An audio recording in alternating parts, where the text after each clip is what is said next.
नमस्कार, Bihar activist news में आपका स्वागत है। इस वक्त की बड़ी खबर बिहार के दरभंगा से निकलकर सामने आ रही है, जहां जिले के सदर प्रखंड अंतर्गत सारा मोहनपुर गांव का रहने वाला मनीष कुमार, जो अपने घर से पिछले कई दिनों से लापता बताया जा रहा है।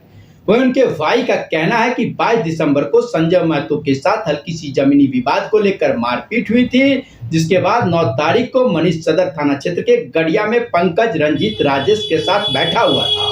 बैठने के बाद क्या कुछ प्लानिंग हुई, जिसके बाद मनीष ने अपने घर पर फोन कर 2 आदमी को भिजवाकर अपना कपड़ा मंगवाया और कपड़ा मंगवाने के बाद सीसीटीवी फुटेज के मुताबिक एक बाइक पर राजेश के साथ मनीष बैठकर तो वहीं दूसरी बाइक पर रंजीत के साथ पंकज सवार होकर गड़िया की ओर चला गया। जिसके बाद उक्त तीनों आदमी का कहना है कि हम लोग राजेश के घर सदर थाना क्षेत्र के गड़िया से कार पर सवार होकर मनीष को इंडस्ट्री एरिया छोड़ने गए। जैसे ही वहां उनको छोड़ने गए, जिसके बाद मनीष किसी अपाची बाइक पर सवार होकर सोनकी की ओर चला गया। जब हम सबों ने मिलकर अपने स्तर से सीसीटीवी कैमरे को खंगाला तो ना कोई अपाची बाइक दिखा, ना ही मनीष किसी अपाची बाइक पर सवार होकर जाते हुए दिखा। जिसके बाद हमें शक हुआ और जब हमने सीसीटीवी कैमरे की फुटेज को खंगाला तो फुटेज में कई खामियां मिली, तो हमें शक हुआ कि इन तीनों ने मिलकर मेरे भाई के साथ कुछ न कुछ अहित या बड़ा घटना का अंजाम दे चुका है या होने वाला होगा। वहीं उन्होंने कहा है कि अपने छोटे पुत्र मनीष की चिंतन में मेरे पिता का भी देहांत हो गया है। हालांकि इस पूरे मामले को लेकर सदर थाने में प्राथमिकी दर्ज कर ली गई है। प्राथमिकी दर्ज कर मामले की तहकीकात में पुलिस जुट गई है। तो आइए सुनते हैं क्या कुछ कहते हैं मनीष यादव के बड़े भाई से। क्या मामला है, आपके हाथ में आवेदन है, क्या मामला है? सर 22 दिसंबर को जो है ना संजय महतो के साथ जो है जमीनी विवाद लेके जो है घटना ये है कि गड़िया में बैठा हुआ था मनीष। वहाँ से क्या प्लानिंग हुआ, रंजीत था, पंकज था और मनीष था, राजेश था, समझिए वहाँ क्या प्लानिंग हुआ। घर से जो है फ़ोन करके 2 आदमी को भेज के कपड़ा मंगाया।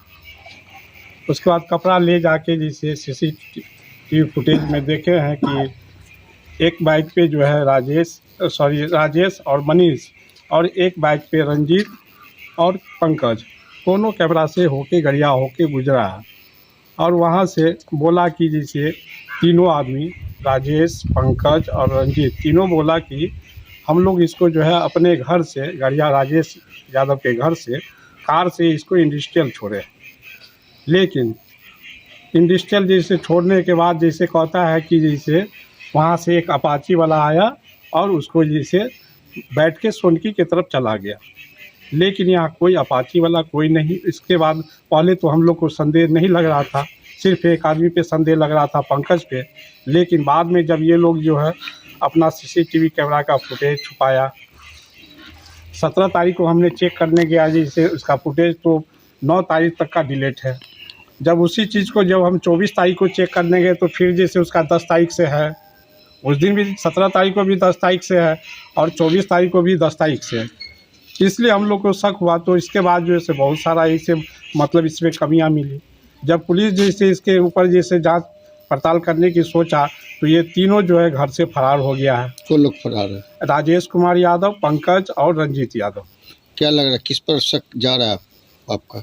सर ये जब से जैसे ये घटना हुई है संजय महतो के साथ, तब से इन लोग के साथ जो है पहले जो है हुआ सर क्या जैसे इन लोग के साथ बहुत अच्छा व्यवहार था। बीच में जो है ज़मीनी विवाद लेके बीच में जो है बहुत बेकार हो गया। यहाँ तक कि जैसे मनीष को मारने के लिए उसको सुपारी भी दिया गया और जिस व्यक्ति को मारने के लिए दिया गया वो आके इसे घर भी दिखा गया कि यहाँ पे इसका घर है, यहाँ पे इसका घर है। जो भी उसके ग्रुप में था उसको सबको इससे सुपारी दिया।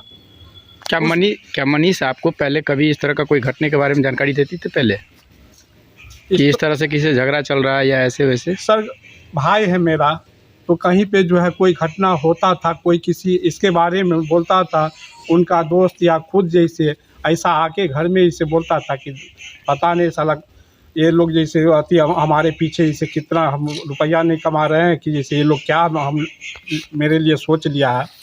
तो मनीष के किस मकसद से ये लोग उठाए? जी तो वही बता रहा हूँ। तो मनीष के साथ जैसे 2-3 महीना पूर्व ये घटना हुई, जो कि उसमें जो है सो वो लोग सुपारी भी दिया उसके बाद एक ज़मीनी विवाद था, तो उसमें जो है सो समझौता हो गया। उसको ज़मीन जो है ठीक है, जो रेट वो बोला उसी रेट में जो है दे दिया गया। हम लोग सोचे समस्या का समाधान हो गया, चलो आपस में मिल गया, बहुत अच्छी बात है। लेकिन जब से जो ये 22 तारीख से जो ये केस वाला जो प्लान हुआ, उसमें ये जा आके जो है ऐसे हुआ कि जैसे लगा कि बहुत क्लोज हो गया। हम लोग इस पर संदेह करने की कोई बात ही नहीं, लेकिन इनके दिल में जो है पुराना घाव जो है, जो झगड़ा हुआ था वो पुराना घाव ख़त्म नहीं हुआ।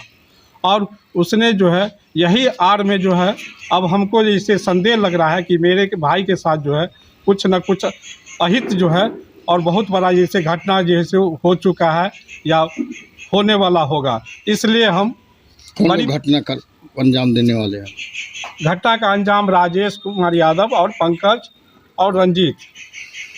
तो एक तरफ आपके हाथ में देख रहे हैं कि आवेदन भी है, मनीष का फोटो भी है, एक तरफ देख रहे हैं गर्दन में जो है कफन जी, इसी चिंतन में मेरे पिताजी पहले तो मेरे लड़का को जो है वो SC/ST वाले थाना जो है अंदर कर दिया, वो चिंता हो गया। तो हम उनको जैसे भर्ती किए वहाँ जो है अशोक यादव के यहाँ, वहाँ से 4-5 दिन के बाद जो है सो आए ICU से। इसके बाद बहुत अच्छा थे। और जब से जो है इसका इसे 2-4 दिन सोचा कि जैसे मनीष कहीं गया होगा, आ जाएगा जो है। जब 2-4 दिन 13 तारीख के बाद उसका मोबाइल जो है ऑफ हो गया, उसके बाद हमारे पिताजी और भी ज़्यादा चिंतित हो गए। उसके बाद आप जो है देख ही रहे हमारे घर का जो हालात जो है बहुत ही बेकार है। मेरी भावों का हालात ख़राब है, मेरी माँ का तबीयत ख़राब है, सब जो है बेटे के चिंता में, पति के चिंता में, सब जो है बहुत जैसे बुरा हाल हो गया है। क्या आपने आवेदन दिया इस संदर्भ में थाने प्रभारी जी को, हाँ, अपने नज़दीकी थाना जी को? हाँ। अब मैं यही कब आवेदन दिया है? ये आवेदन जो है पहले मैं एक दिन गया तो वहाँ जो है आवेदन नहीं लिया गया, क्योंकि कहा गया कि जो है ये फरार है। सो लेकिन जब हमने जो है विधायक जी से जिसे कॉल करवाया तो इसके बाद जो है आवेदन लिया गया। आवेदन लिए ये लगभग कितना तक 21 तारीख को जो है आवेदन का पुलिस क्या कह रही है? आवेदन के बाद जो है पुलिस, अभी तो हम इधर हैं, उस बीच में काम कर रही थी। अभी हमको जो है जानकारी नहीं है कितना किस हद तक गई है, क्योंकि पुलिस तो पूरी जानकारी मुझे नहीं दे रही है। तो क्या लगता है, भरोसा कम हो गया उस पे? क्या लगता है मंशा क्या रहा होगा? जो लोग आपसे कपड़ा मांगे थे, कपड़ा कौन से लोग मांगे थे? कपड़ा राजेश यादव, पंकज कुमार और रंजीत, ये तीनों जैसे लेके गए और इन लोगों को जैसे बोलता है कि हम यहाँ छोड़े। क्या नाम है आपका? मनोज कुमार यादव। मनीष के कौन हुए? बड़े भाई हैं।